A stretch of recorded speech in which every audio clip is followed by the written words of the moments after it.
Coming into Cambodia from Thailand is a somewhat shocking experience. The sleek and glossy buildings of Bangkok are a stark contrast to the dusty countryside that is the Cambodian border. The lines of Cambodians in their long sleeves and with their wooden carts give you an inkling of how life in Cambodia is totally different from its glitzy neighbor. What is reassuring with all this simplicity is that you can easily communicate using the English language. And acquiring a visa is relatively simple and easy to do. At the immigration is a welcome sign with intricate carvings, just a tidbit of the majesty of Cambodian artisans.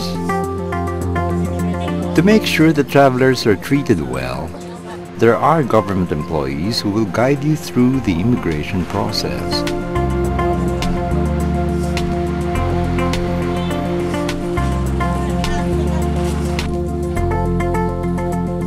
So weary travelers need not worry about losing their way to the next bus stop or being overcharged their fare. Buses leave the border twice a day for Angkor.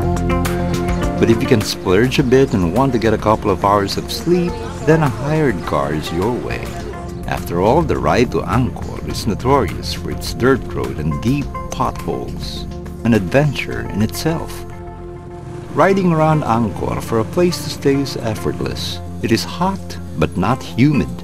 The choices of accommodation range from 5-star hotels to simple backpacker hostels. All types of travelers are welcome here. Make the most of what's left of the day, ride your hired tuk-tuk and head to the temples of Angkor to take in the sunset.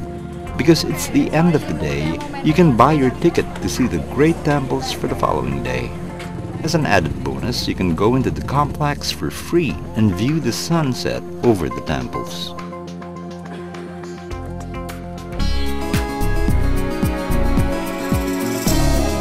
Phnom Bakheng is a favorite spot to end the day at. The stone staircase is now off limits, so you can either walk up the side of the hill or, better yet, ride an elephant up the hillside. Truly the makings of a memorable journey.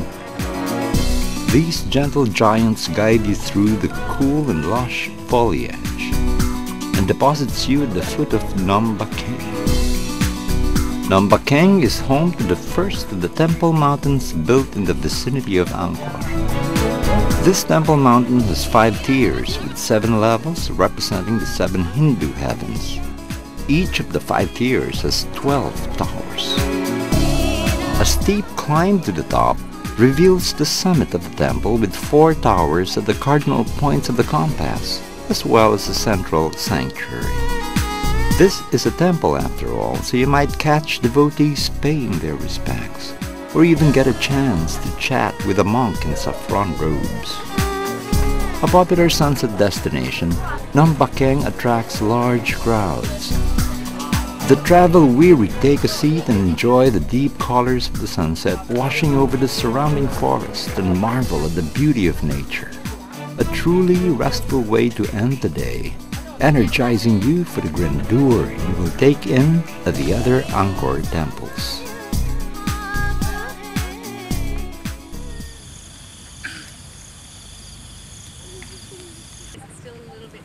The quiet and deep color of the early morning erupts into the golden color of sunrise over the largest and breathtaking of Angkorian monuments.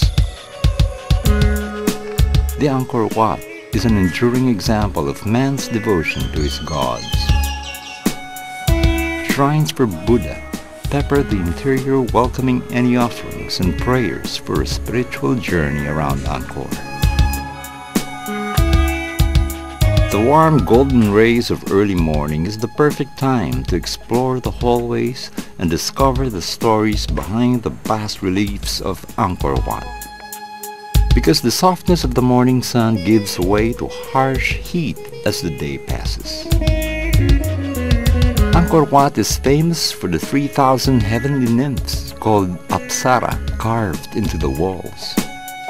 each of them unique with more than 30 different hairstyles for the graceful dancers. The fortified city of Angkor Thom has 5 monumental gates, 20 meters in height. These are decorated with stone elephant trunks and crowned by 4 faces of the Bodhisattva Avalokiteshvara. Facing the cardinal directions, to the left stands 54 gods and 54 demons on the right. In the center of the walled enclosure are the city's most important monuments, including the Bayon, the Bafun, and the Terrace of Elephants. The eastward orientation of Bayon leads most people to visit in the morning. As the sun inches upward, it lights the 216 enormous faces of Avalokiteshvara. Looking down from every angle, the gargantuan heads exude power and control, the all-seeing eyes watching over the ancient kingdom.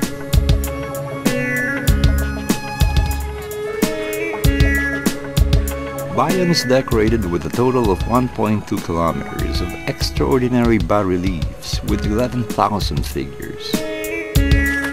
The celebrated carvings illustrate scenes of everyday life of 12th century Cambodians. Bafun is approached by a 200-meter elevated walkway made of sandstone. This temple had been taken apart when the Cambodian War broke out and restoration had to stop. All restoration papers were destroyed, leaving experts with a jigsaw puzzle of massive proportions. Fortunately, restoration resumed, and now the temple is open to the public. Prohm is a testament to nature's power to overtake whatever man has made. Amidst the stone structure, trees have taken root and now provide a dappled shade from the fierce sun, making it the perfect place to go to at midday. Shading you from the harsh noon sun, the temple looks as if it will be swallowed by the jungle, but the truth is, young trees and plants are removed, leaving the largest trees in place, allowing the roots to hold the crumbling walls together. The brick towers of Prasat Kravan were built for Hindu worship. The structure is unusual because it was not constructed by royalty, and is notable for its stunning brick carvings of Vishnu and his consort Lakshmi. These are just a few of the hundreds of temples of this World Heritage Site that exists today, but the mastery of ancient Kampuchean artists is not lost to the past, and it is definitely not a lost art in modern-day Cambodia.